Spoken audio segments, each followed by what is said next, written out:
First of all, just an interesting fact about Nicholas I, he had a granddaughter who was married to King George of Greece from the royal house of Denmark, and her grandson is none other than Queen Elizabeth's husband, Prince Philip. So we're getting pretty close to the present here, only a couple of lifetimes away. It was Pope Clement VII who was Pope during the time that King Henry VIII wanted to divorce his first wife. Clement forbade that divorce, and King Henry ended up starting the Church of England in response, further strengthening the Protestant Reformation. And his family's surprising connection to the British monarchs. Leopold came from the house of Saxe-Coburg and Gotha, which is the same royal house as the British family, thanks to Queen Victoria's marriage to a member of that house, Prince Albert. As a matter of fact, that marriage was in large part thanks to Leopold I. But of course, the British royal family is commonly known as the House of Windsor ever since World War I, when they wanted to downplay their German heritage. Another close connection: before Leopold was king, he married Princess Charlotte, daughter of the then king of the United Kingdom, George IV. She and Leopold had a son who was to be heir apparent to the British Empire, but he was stillborn. What's more, Charlotte died soon afterwards as a result of complications following the birth. This led to quite a tense situation in Britain, as although George IV had two brothers, neither he nor they had any children to pass the crown to, until of course there was Victoria. If you want to know more about the House of Saxe-Coburg and Gotha in England, there's another video for that on this channel. Alfonso VI had a mistress named Zaida of Seville, who was either the daughter or the daughter-in-law of the Emir of Seville. She is often said to have been a descendant of the Prophet Muhammad. Alfonso VI had a daughter with Zaida, who is an ancestor of King Charles III of England. This is why there's a theory that King Charles is a descendant of Prophet Muhammad. However, there are many questionable links in the chain of ancestors between Zaida and the Prophet Muhammad. We're not even sure about her own father. I personally don't believe this theory because even if her father was the Emir of Seville, the chain from the Emir of Seville to the Prophet is itself very questionable. In addition to this, if you've watched our video about the Jacobite succession, you'll know that he also holds a claim to the British throne through the wife of Ludwig III. I'll leave a link to that video in the description. This duke here married a countess who was considered to be below his rank.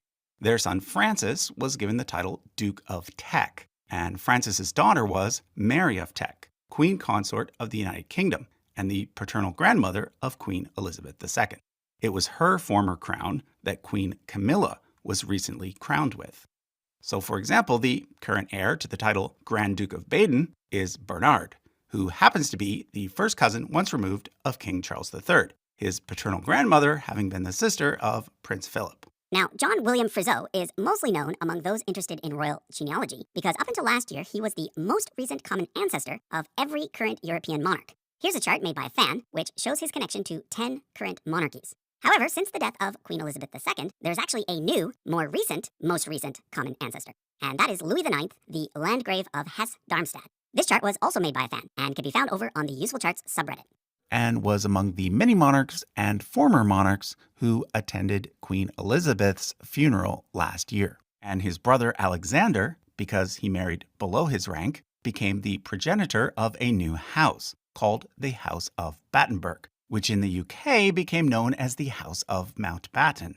Now, you're probably familiar with that name because Charles III's father, Philip, belonged to that house. Although, note that it was the house of Prince Philip's mother, not his father, and hence, Charles III is not a male line descendant of the House of Hesse. Their son, Berthold, married one of the sisters of... Currently, the male line descendants of the House of Oldenburg reign in 3 out of the 7 remaining European kingdoms: Denmark, Norway, and here's the one that might surprise you, the United Kingdom. Now wait a second, you might say, the House of Windsor reigns in the UK. Well, yes, but the House of Windsor, which I'll be bringing up again a bit later, was actually the house of King Charles III's mother, Queen Elizabeth, not his father. Prince Philip actually belonged to the House of Oldenburg, even though he too used the house name of his mother, the House of Mountbatten, which, as I've already pointed out, was a morganatic branch of the House of Hesse. You might recognize the name Mecklenburg because Queen Charlotte of the UK also belonged to this family, which is why the county that Charlotte, North Carolina is in is called Mecklenburg. Ernst II, the older brother of Prince Albert, husband to Queen Victoria. However, Andreas is not actually the most senior member of the House of Wettin. To find out who that is, we actually have to look to the male descendants of King Edward VII, who are now referred to as the House of Windsor. German houses are based on male lines only, though. So even though Charles III uses the term House of Windsor, he's not actually a member of the House of Wettin. The most senior male is actually the only surviving son of King George VI's brother, Henry. That is Prince Richard, the Duke of Gloucester. He does have a son named Alexander. So in all likelihood, Alexander will one day become the most senior legitimate male line descendant of the House of Venton.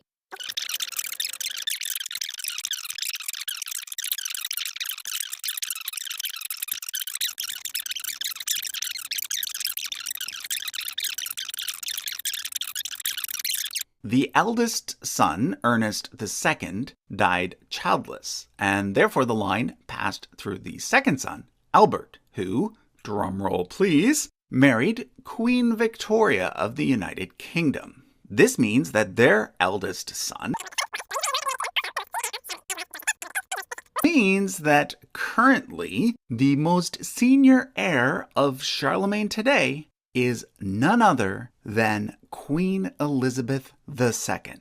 Or if you buy the semi-Salic argument that inheritance, when passing through a female, must always pass straight to a grandson, then the heir would be Elizabeth's eldest son, Prince Charles. Which is kind of interesting because it means that we have gone from Charles the Great, which is what Charlemagne means, to yet another person named Charles. Okay, so in that first video, I provided just one answer to the question, who is the most senior heir of Charlemagne today? And that answer turned out to be none other than Queen Elizabeth II. Basically, I chose to use semi-Salic law up until Berengar II, whereupon I switched to a male preference primogeniture for the rest of the video. The reason why I switched the succession rules at that particular point is because that was approximately when most European noble houses did in fact make that switch. But of course, whenever we're exploring a topic like this one, there's a lot of assumptions and guesswork involved. And therefore, there really isn't just one correct answer. His daughter, Princess Dagmar, married Alexander III of Russia, and his daughter, Princess Alexandra, married Edward VII of the United Kingdom. That last marriage is why George V of the UK bears such a striking resemblance to his first cousin, Tsar Nicholas II of Russia. Thank goodness someone managed to take a picture of both of them in the same room at the same time, just in case.